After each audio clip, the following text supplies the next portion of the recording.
Welcome back, YouTube, to another episode of Training the Carnivore, the final series, here at WILDMAN Lifts. I'm your host, WILDMAN. Now, on today's episode, I was actually in the gym with Frank, and I was trying to help coach him a little bit on the bench press and how to do conjugate.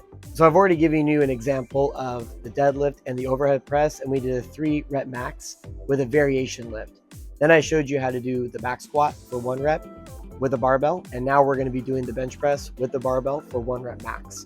So I'm going to show you what that looks like on today's episode.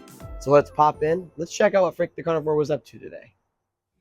So we're in the gym, and Frank's going to start off with the barbell bench press. He's going to do a few repetitions warming up, but then eventually he's going to move into a 1 rep max.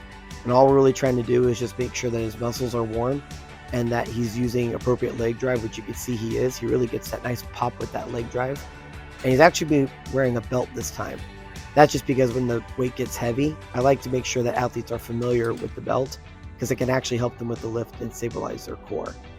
So this was going to be the set that we would determine how high he would go, and he moved pretty quickly. And he got me so amped up that you could see I'm just jamming out as I'm ready to spot him on this lift. This is going to be an all-time PR for Frank if he hits this. 265 was the goal, but we did 270. And I had to help him a little bit, and I tried to get him past the sticky point. You could see that gravity kind of took over and was going back down.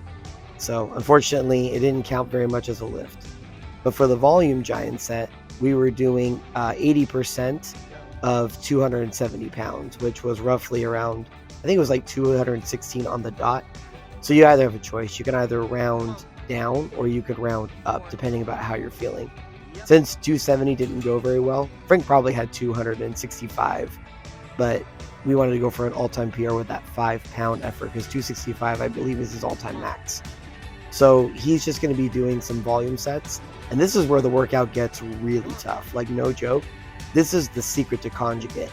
It's going up in weight, and then when you rotate these percentages in here and you train for volume for 3 sets of 5, then it's really going to start building that muscle and that muscle endurance, and it's going to fatigue you like crazy.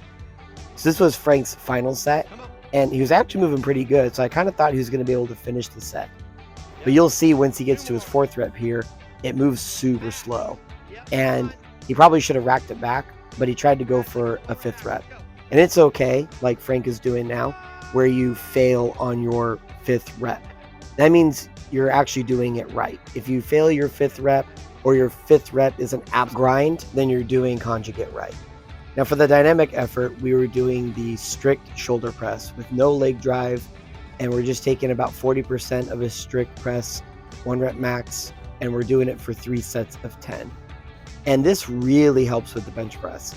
If you want to get good at the bench press, or if you want to get good at the overhead press, doing strict press is so good for your shoulders because you're not allowed to use your legs. So it requires maybe your tippy toes, because Frank got on his tippy toes, but it requires a lot of strength and stamina and a lot of strict discipline. And just to get him ready for giant set format, I'm having him do some WILDMAN flags. They're actually called dragon flags, but I got called out because I like to use momentum when I do these. So I call them WILDMAN flags, which is just basically a variation of the dragon flag. And some jump ropes in between for conditioning, shoulder health, and to work on his timing. And as you've seen in my past videos, you know that timing is everything to me. When it comes to lifting big weights, everything comes down to timing that leg drive. Now, this is actually Frank's 3rd set. And the only reason why I'm filming this, because we did 3 sets of 10, is because he doesn't make his 10th rep. He actually stops around 7 reps, which kind of tells me that Frank's anabolic endurance is really low. Now, I don't know if that's because of the carnivore diet, but a lot of athletes do face this, and typically that means we have to start doing some extra stuff when it comes to nutrition. So you can see there he got stalled out on his 7th rep. That 3 sets of 10 is supposed to be tough only because you have endured the strength and the volume sets, which really fatigue you. So when you do the dynamic effort, whether it's upper body or lower body, it should hurt because you should be tired and grinding, but you shouldn't fail. That's the difference. So the fact that he failed means we got to do something different. Now for the accessories, I was having him do some rope tricep push downs. It's a great way to build that tricep strength, and some face pulls just to kind of keep his back and his shoulders within the socket so he doesn't get any impingements. Now, I believe on the last video, I actually didn't publish the menu for the day, so I really apologize for that. But this is what he ate on this training session day. So you can take a look at some of the things that he's eating and some of the calories that he's getting from it, and we'll have to see if this holds up in time. Now, the fact that Frank failed his last round of the dynamic effort kind of means that his anabolic endurance is a little low. And typically when that happens, what I recommend for most clients is that they eat much more food, and I usually give them a baseline for that. But I also encourage them to take supplements, such as maybe taking creatine or BCAAs, or taking some other supplements that you get over the counter in order to help boost that nutrition, because that's what they're burning off so fast. Now, I had that same discussion with Frank. I said, you might want to start thinking about taking supplements. But reminder, we made a bet. Can the carnivore diet be able to produce maximum optimal strength when going through Conjugate?